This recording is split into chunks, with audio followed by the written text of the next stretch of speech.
মৰমৰ ছাত্ৰ-ছাত্ৰীসকল আজি আমি এখন পেপাৰ লৈছোঁ ইয়াতে MCQ কুৱেশ্যন 35টা আছে আৰু গোটেইখিনি তোমালোকক এটা ভিডিঅ'তে কৰি দিয়া হ'ব তো তোমালোকে চাই থাকিবা বেছিকৈ বুজাই নিদিওঁ জাষ্ট তোমালোকক এই কুৱেশ্যন পেপাৰৰ যিখিনি অপশ্যন আছে সেইখিনি মই অলপ শ্বৰ্টলি তোমালোকক কৰি দিম ঠিক আছে আৰু এই পেপাৰখনৰ পৰা তোমালোকে কি পাবা বহুত আইডিয়া পাবা বহুতখিনি তোমালোকৰ নলেজ হ'ব গোটেইকেইটা চেপ্টাৰৰ ওপৰত তোমালোকৰ কিছু হ'লেও নলেজ হ'ব মই কোৱা নাই যে এই পেপাৰখনৰ এইকেইটা প্ৰশ্ন পৰীক্ষাত আহিব এইকেইটা তোমালোকৰ নাহিবও পাৰে কিন্তু তোমালোকৰ অভিজ্ঞতা বহুতখিনি হ'ব আৰু বহুতখিনি আইডিয়া তোমালোকে পাবা ঠিক আছে এইখন পেপাৰ কৰিলে তোমালোকৰ বহুতখিনি নলেজ হ'ব পৰীক্ষাত আহে নে নাহে সেইটোতো বাৰু কোনো ক'ব নোৱাৰে কিন্তু তোমালোকৰ বহুতখিনি নলেজ হ'ব তো এতিয়া তোমালোকে চোৱা আমাক প্ৰথম কুৱেশ্যনটো যিটো আছে সেইটো এলকেনৰ সম্পূৰ্ণ দহনৰ ওপৰত ভিত্তি কৰি প্ৰশ্নটো সুধিছে তো এলকেন এটাৰ সম্পূৰ্ণ দহন কৰিলে আমি কি পাওঁ এইটো অপশ্যন পাওঁ কাৰ্বন ডাই অক্সাইড আৰু কি পানী এই দুটা উৎপন্ন হয় তো এতিয়া আমাৰ 1 নম্বৰটো হৈ গ'ল অপশ্যনটো এতিয়া তোমালোকে 2 নম্বৰটো চোৱা তোমালোকে এতিয়া 2 নম্বৰটোত যেতিয়া এটা আমি আনচিমেট্ৰিকেল এলকিন ল'ম আৰু তেতিয়া হাইড্ৰেশ্যন মানে যেতিয়া পানী যোগ কৰিম আৰু এচিড কেটালিষ্টৰ উপস্থিতিত তেতিয়া এটা এলকহল উৎপন্ন হ'ব এলকহল মানে যিবিলাক যৌগত আৰৰ লগত OH থাকে তাক আমি কি বুলি কওঁ এলকহল বুলি কওঁ ঠিক আছে তো এতিয়া এলকহল এটা উৎপন্ন হ'ব কিন্তু সেই এলকহলটো আমাৰ মাৰ্কনিফৰ ৰুল ইউজ কৰি কেনে পোৱা এলকহল হ'ব ফলো কৰি কেনে পোৱা এটা এলকহল উৎপন্ন হ'ব ইয়াত এণ্টি মাৰ্কনিফ ৰুল নাথাকিব কাৰণ ইয়াত পেৰক্সাইড নাই তো সেইকাৰণে ইয়াতে মাৰ্কনিফৰ ৰুল আমি ইউজ কৰি কেনে এটা আমি এলকহল পাম ঠিক আছে তাৰপিছত নেক্সট তোমালোকে চোৱা নেক্সট কুৱেশ্যনটো তোমালোকে চোৱা এতিয়া ইয়াতে আমাক কৈছে যে আমাক মেজৰ প্ৰডাক্টটো লিখিব দিছে যেতিয়া এটা ইথিনৰ লগত যেতিয়া আমি Br2 যোগ কৰিম তেতিয়া এটা আমি কি প্ৰডাক্ট পাম সেই প্ৰডাক্টটো তোমালোকৰ মেজৰ প্ৰডাক্টৰ নাম লিখিব দিছে তো এইটো হ'ব ইয়াৰে এইটো অপশ্যন ঠিক আছে তো এইটো তোমালোকে মনত ৰাখিবা নেক্সটটো তোমালোকে চোৱা আমাক কৈছে যেতিয়া আমাক কি কৰিব দিছে বেনজিন হয়নে এইটো বেনজিনৰ লগত আমাক কি যোগ কৰিব দিছে কোৱা কনচেন্ট্ৰেটেড নাইট্ৰিক এচিড আৰু সালফিউৰিক এচিড যোগ কৰিব দিছে মনত ৰাখিবা এইটোক নাইট্ৰেটিং মিক্সাৰ বুলি কয় আৰু এই নাইট্ৰেটিং মিক্সাৰটো বেনজিনৰ লগত এই নাইট্ৰেটিং মিক্সাৰটো য'ত দিয়া যায় তাক নাইট্ৰেশ্যন বিক্ৰিয়া বুলি কোৱা হয় আৰু নাইট্ৰেশ্যন বিক্ৰিয়াত সদায় কি যোগ হয় এন'টোমূলক যোগ হয় এইটো বেনজিনৰ লগত কি যোগ হ'ব এন'টোমূলক যোগ হ'ব এন'টোমূলক যোগ হ'লে ইয়াৰ নাম নাইট্ৰো আৰু ইয়াৰ নাম বেনজিন তো নাইট্ৰোবেনজিন উৎপন্ন হ'ব অপশ্যনটো এইটো হ'ব ঠিক আছে নেক্সট কুৱেশ্যনটো তোমালোকে চোৱা এতিয়া আমাক কুৱেশ্যনটো সুধিছে যে which compound is obtained by the Friedel-Crafts acylation of benzene with acetyl chloride তাৰমানে আমি যেতিয়া বেনজিনৰ লগত যেতিয়া এচিটাইল ক্লৰাইড দি দিম CH3COCl আৰু অনাৰ্ড এলুমিনিয়াম ক্লৰাইডৰ উপস্থিতিত তেতিয়া মনত ৰাখিবা ইয়াৰ হাইড্ৰোজেন আৰু ইয়াৰ Cl টো গুচি যাব আৰু ৰৈ যাব কি আমাৰ ইলেক্ট্ৰফাইলখিনি যোগ হ'ব আৰু COCH3 এই যৌগটো আমি পাম CH3 দেই এইটো এই যৌগটো পাম এই যৌগটোৰ নাম এচিটোফিনন এই যৌগটোৰ নাম কি এচিটোফিনন তাৰমানে বেনজিনৰ যেতিয়া আমি Friedel-Crafts acylation কৰিম এচিটাইল ক্লৰাইডৰ লগত তেতিয়া এচিটোফিনন নামৰ যৌগ এটা পাম তো এতিয়া ইয়াত অপশ্যনটো তোমালোকৰ কি উৎপন্ন হ'ব কোৱা এচিটোফিনন তোমালোকে পাবা অপশ্যনটো হৈ গ'ল এইটো তাৰপিছত নেক্সটটো তোমালোকে চোৱা এই যে ৱাফলাৰে যে ইউৰিয়া বনাইছিল ক'ৰ পৰা বনাইছিল সেইটো তোমালোকে মনত ৰাখিবা ক'ৰ পৰা বনাইছিল এমনিয়াম চায়ানাইড নামৰ যৌগটোৰ পৰা তোমালোকৰ ৱাফলাৰে 1828 চনত কি বনাইছিল ইউৰিয়া নামৰ জৈৱ যৌগ এটা লেবৰেটৰীত বনাইছিল আৰু বাৰ্জিলিয়াছৰ তত্ত্বটো ভুল বুলি প্ৰমাণিত কৰিছিল ঠিক আছে এতিয়া নেক্সট 7 নম্বৰটো তোমালোকে চোৱা আমাক কৈছে যে উদ্দেয়ী জুলীয়া পদাৰ্থ এটাক অনুদ্দেয়ী অশুদ্ধিৰ পৰা মুক্ত কৰিবলৈ কি পদ্ধতি ব্যৱহাৰ কৰা হয় মনত ৰাখিবা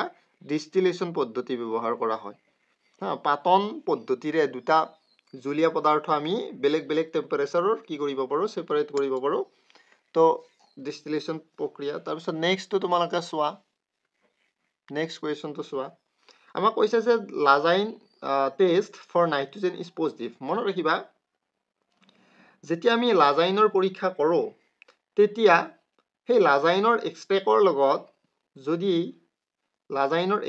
লগত যদি কিছুমান আমি ৰিয়েজেন্ট দিয়াৰ ফলত যদি blue colour Prussian blue colour যদি আহে তেতিয়াহ'লে আমি বুজিব ল'ব লাগিব যে আমাৰ অৰ্গেনিক কম্পাউণ্ডত কি প্ৰেজেন্ট আছে নাইট্ৰোজেন প্ৰেজেন্ট আছে তো এইটো অপশ্যন হ'ব ইয়াৰে শুদ্ধ তো এইখিনি চাগে তোমালোকে অলৰেডি কৰিছে এতিয়া নেক্সট তোমালোকে এইটো চোৱা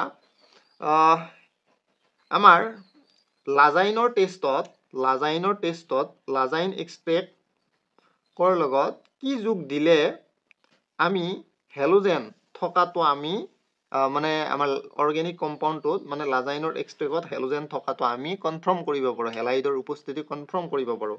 তো মনত ৰাখিবা ইয়াতে আমি কি দিব লাগিব, চিলভাৰ নাইট্ৰেট AgNO3 দিব লাগিব। AgNO3 দিলে তোমালোকৰ আমাৰ হেলাইড আছে নে নাই আমি গম পাই যাম। যদি আছে হোৱাইট PPT পৰিব বা বেলেগ PPT পৰিব।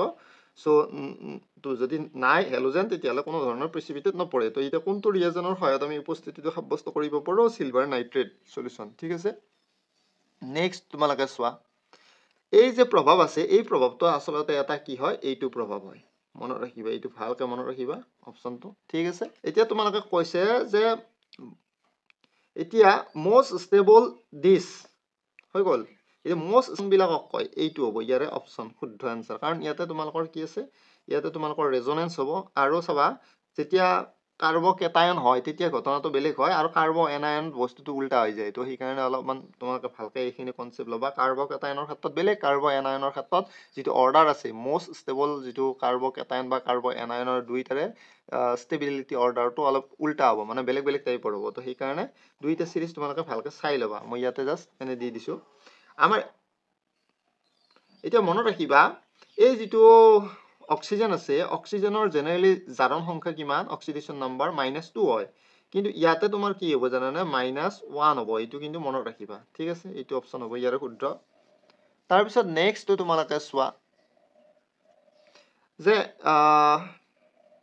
এতিয়া এইটোত কেৰ জাৰণ সংখ্যা কিমান হ'ব সেইটো সুধিছে। মনত ৰাখিবা ছডিয়াম পটাছিয়ামৰ জাৰণ সংখ্যা অলৱেজ কিমান হয়, +1 হয়। তো এতিয়া এইটো হ'ব ইয়াৰে অপশ্যন হ'ব শুদ্ধ। ঠিক আছে, তাৰপিছত নেক্সটটো তোমালোকে চোৱা, আমাক সুধিছে বিক্ৰিয়াটোত কোনটো বিজাৰক দ্ৰব্য। এতিয়া মনত ৰাখিবা হাইড্ৰজেন ইয়াত 0 আছে হয়নে, ইয়াতে 0 আছে। আৰু ইয়াত হাইড্ৰজেনটো কিহত আছে কোৱা, +1ত আছে। তো 0ৰ পৰা +1লৈকে গৈছে, তাৰমানে এই বস্তুটোৰ জাৰণ সংখ্যাটো বাঢ়িছে, এই মৌলটোৰ জাৰণ সংখ্যাটো বাঢ়িছে, সেইকাৰণে ই জাৰিত হৈছে। যিটো বস্তু জাৰিত হয় তাক বিজাৰক দ্ৰব্য বুলি কোৱা হয়, উল্টা নাম। তো সেইকাৰণে মনত ৰাখিবা যিটো বস্তু জাৰিত হৈছে তাক বিজাৰক দ্ৰব্য বুলি কোৱা হয়। তো এতিয়া এইটো হ'ব ইয়াৰে শুদ্ধ আনচাৰ। ঠিক আছে, তাৰপিছত নেক্সটটো তোমালোকে চোৱা, নেক্সটটো চোৱা। এতিয়া আমাৰ পৰ্যাবৃত্ত তালিকা দুখন আছিল, আগতে মেণ্ডেলিফৰ আছিল, তাৰপিছত আমাৰ কি আধুনিক পৰ্যাবৃত্ত তালিকা ফৰ্মেশ্যন হৈছে। তো এতিয়া মেণ্ডেলিফৰ পৰ্যাবৃত্ত তালিকাখন মডিফাই কোনে কৰিছিল, এটমিক নাম্বাৰৰ ওপৰত ডিপেণ্ড কৰি কেনে। তো সেইটো হ'ব হেনৰি মজলে বুলি কয়। এতিয়া মনত ৰাখিবা এই আমাক 17 বৰ্গ 17 আৰু পৰ্যায় 3ৰ এটা মৌলৰ নাম ক'ব দিছে। জানা তোমালোকে বৰ্গ 17ৰ মৌল কেইটা কি বুলি কয়, তোমালোকে জানা হেলোজেন বুলি কয়। আৰু হেলোজেন কেইটাৰ নাম কি, ক্লৰিন, ফ্লৰিন, ব্ৰমিন, আয়োডিন। সো সেইকাৰণে ইয়াতে 1 নম্বৰ আমি গমেই পালো কি হ'ব, এইটো Cl2 হ'ব। লগতে এই Cl2 তোমালোকৰ পৰ্যায় 3ৰ মৌল। ঠিক আছে, তো এইটো অপশ্যন হ'ব। তাৰপিছত নেক্সটটো তোমালোকে চোৱা, এই চোৱা আমাক কৈছে যে কোনটোৰ আয়নীয় ব্যাসাৰ্ধ আটাইতকৈ বেছি বুলি কৈছে। সো মনত ৰাখিবা যিটোৰ ওপৰত মানে ইহঁত তাত গোটেইকেইটাতে কেইটাকৈ ইলেক্ট্ৰন আছে, 10টাকৈ ইলেক্ট্ৰন আছে। তো তোমালোকে ভালকে চাবা, ইয়াতে গোটেইকেইটাতে 10টাকৈ ইলেক্ট্ৰন আছে, হৈ গ'ল। এতিয়া এনেকুৱা ক্ষেত্ৰত তুমি কেনেকে চাবা, য'ত নেগেটিভ চাৰ্জটো বেছি আছে সেইটোৰে আয়নীয় ব্যাসাৰ্ধ কি হ'ব, বেছি হ'ব। য'ত পজিটিভ চাৰ্জ বেছি আছে তাৰ আয়নীয় ব্যাসাৰ্ধ কি হ'ব, কম হ'ব। এনেকে উলিয়াব পাৰি। তাৰপিছত নেক্সট 19 নম্বৰ, নেক্সট প্ৰশ্নটো সুধিছে কোনটো মৌলৰ প্ৰথম আয়নীকৰণ এনথালপি আটাইতকৈ বেছি। তো এইটো হ'ব, কোনটো হ'ব, এইটো হ'ব। কাৰণ এইটো সম্ভ্ৰান্ত গেছবিলাকৰ, নবল গেছবিলাকৰ, ইনাৰ গেছবিলাকৰ তোমালোকৰ কি হয়, আয়নীকৰণ এনথালপিটো বহুত বেছি থাকে। তো সেইকাৰণে এইটো তোমালোকে মনত ৰাখিবা। নেক্সট 101 এই এটমিক নাম্বাৰ বিশিষ্ট এলিমেণ্টটোৰ IUPAC অফিচিয়েল IUPAC নেম কি হ'ব, মেণ্ডেলিভিয়াম। এইটো তোমালোকে মনত ৰাখিবা। নেক্সটটো চোৱা, হু ডিস্কভাৰ্ড দ্য নিউট্ৰন। নিউট্ৰন কোনে ডিস্কভাৰ কৰিছিল, জেমছ চাডউইকে। ঠিক আছে, সেইটো মনত ৰাখিবা। নেক্সট তোমালোকে জানা ৱেট মানে কি, ৱেট ইকুৱেল টু mg হয়নে, মাছ ইনটু এক্সেলাৰেশ্যন ডিউ টু গ্ৰেভিটি। তো সেইকাৰণে এইটো হ'ব ইয়াৰে ডি অপশ্যনটো শুদ্ধ হ'ব। ঠিক আছে, তাৰপিছত নেক্সটটো তোমালোকে চোৱা, এতিয়া ডেনচিটি মানে কি, ডেনচিটি মানে হ'ব কি মাছ বাই ভলিউম। ঠিক আছে, তাৰপিছত নেক্সটটো তোমালোকে চোৱা, প্ৰেচাৰৰ ইউনিট কি হয়, পাস্কেল, SI ইউনিট। ঠিক আছে, তাৰপিছত নেক্সটটো তোমালোকে চোৱা, এই যিটো এমনিয়া আছে এইটো এমনিয়াৰ শ্বেপটো কেনেকুৱা হয়, পিৰামিডেল টাইপৰ হয়, ট্ৰায়াগনেল এনেকুৱা টাইপৰ হয় মনত ৰাখিবা তো পিৰামিডাল শেপ হয় তো লগতে কেনেকুৱা হ'ব ট্ৰায়াগনেল হ'ব ঠিক আছে তো ট্ৰায়াগনেল পিৰামিডাল হ'ব ইয়াৰে অপচনটো ঠিক আছে তাৰপিছত নেক্সটটো তোমাৰ এতিয়া আমাক কৈছে যে এই গোটেইকেইটা মৌলতে এই গোটেইকেইটা যিকেইটা কম্পাউণ্ড আছে এই গোটেইকেইটা কম্পাউণ্ডতে তোমালোকৰ কি হয় যেনে ইয়াত 6 দুগুণ 12টা আছে ইলেক্ট্ৰন চেন্ট্ৰেল এটমটোৰ চাৰিওফালে ইলেক্ট্ৰন কিমান আছে 12টা আছে তো সেইকাৰণে ই অক্টেট ৰুল ফলো কৰা নাই ইয়াত 10টা আছে ই অক্টেট ৰুল ফলো কৰা নাই ইয়াতে 14টা আছে ই অক্টেট ৰুল ফলো কৰা নাই ইয়াত নাইট্ৰজেনৰ ওপৰত দুটা ইলেক্ট্ৰন লন পেয়াৰ ইলেক্ট্ৰন আছে আৰু তিনডাল বান্ধনে 3 দুগুণ 6টা তো ই কি কৰিব অক্টেট ৰুলটো ফলো কৰিব ঠিক আছে এইটো অপচন হ'ব শুদ্ধ তাৰপিছত নেক্সট এই যেটো এঙ্গুলাৰ মোমেন্টাম কোয়ান্টাম নাম্বাৰ আছে এইটোৱে shape of the orbital identify কৰে হেতু তোমালোকে মনত ৰাখিবা ঠিক আছে তাৰপিছত নেক্সট তোমালোকে চোৱা এতিয়া মনত ৰাখিবা এটা অৰবিটেলত দুটাহে ইলেক্ট্ৰন থাকিব এটা ওপৰ ডাইৰেকচনত এটা তলত ডাইৰেকচনত এইটো কোনে কাৰ ৰুল তোমালোকে জানাই যে পাউলিৰ এক্সক্লুশন প্ৰিন্সিপল ঠিক আছে তাৰপিছত নেক্সট তোমালোকে চোৱা আমাক কৈছে কোনটো এটা ইন্টেনসিভ প্ৰপাৰ্টি হয় এইটো টেম্পাৰেচাৰ ইন্টেনসিভ প্ৰপাৰ্টি হয় তাৰপিছত নেক্সট এইটোৰ তোমালোকৰ হেৰিটো হ'ব অপচনটো হ'ব এইটো হ'ব ঠিক আছে তাৰপিছত নেক্সট তোমালোকে চোৱা ইয়াতে যেতিয়া আমি ইয়াৰ কনচেন্ট্ৰেশনটো বঢ়াই দিম তেতিয়ালে ইকুইলিব্ৰিয়ামটো এইফালে শিফট হ'ব তো এইটো হ'ব ইয়াৰে অপচন ঠিক আছে এতিয়া আমি 32 টোত কি কৰিব লাগে ইকুইলিব্ৰিয়াম কনস্ট্যান্ট উলিয়াব লাগে ইকুইলিব্ৰিয়াম কনস্ট্যান্টক কেসি ৰে বুজোৱা হয় কেসি ইকুৱেল টু ৰাইট সাইডে যিকিটা বস্তু থাকে এইকিটাৰ কনসেন্ট্ৰেশন ডিভাইডেড বাই লেফট সাইডে থকা ৰিএক্টেন্ট কেইটাৰ কনসেন্ট্ৰেশন লিখিব লাগে কোএফিচিয়েন্ট বিলাক ওপৰত লিখিব লাগে যেনে ইয়াৰ অপচন হ'ব তোমালোকৰ k ইকুৱেল টু দিস এইটো ৰাইট সাইডে আছে এইকিটা লেফট সাইডে আছে আৰু কোএফিচিয়েন্ট বিলাক আগত থকা বস্তুবিলাক আমি ক'ত দিব লাগে ওপৰত দিব লাগে ঠিক আছে তাৰ পিছত নেক্সট তোমালোকে চোৱা 33 টো এটা 33 টো তোমালোকৰ কি হ'ব KSP মানে হ'ব সলিবিলিটি প্ৰডাক্ট উলিয়াব লাগে সলিবিলিটি প্ৰডাক্ট এইটো হ'ব A + B- ইয়াতে এইটোৰ কাৰণে অপচন তাৰ পিছত 34 টো তোমালোকে চোৱা 34 টো কি হ'ব 34 টো হ'ব কি 34 টো হ'ব যেতিয়া তোমালোকে ইয়াতে KSP উলিয়াবা যেতিয়া তোমালোকে ইয়াতে KSP উলিয়াবা তেতিয়ালে এইটো অপচন তোমালোকৰ কাৰণে শুদ্ধ হ'ব তো কৰি চাবাছো তোমালোকে KSP টো উলিয়াবা আৰু AG+ ৰ গাঢ়তাটো দিয়াই আছে আৰু সেই তাৰ ওপৰত ভিত্তি কৰি AG+ ৰ গাঢ়তাৰ ওপৰত ভিত্তি কৰি SO4 ৰ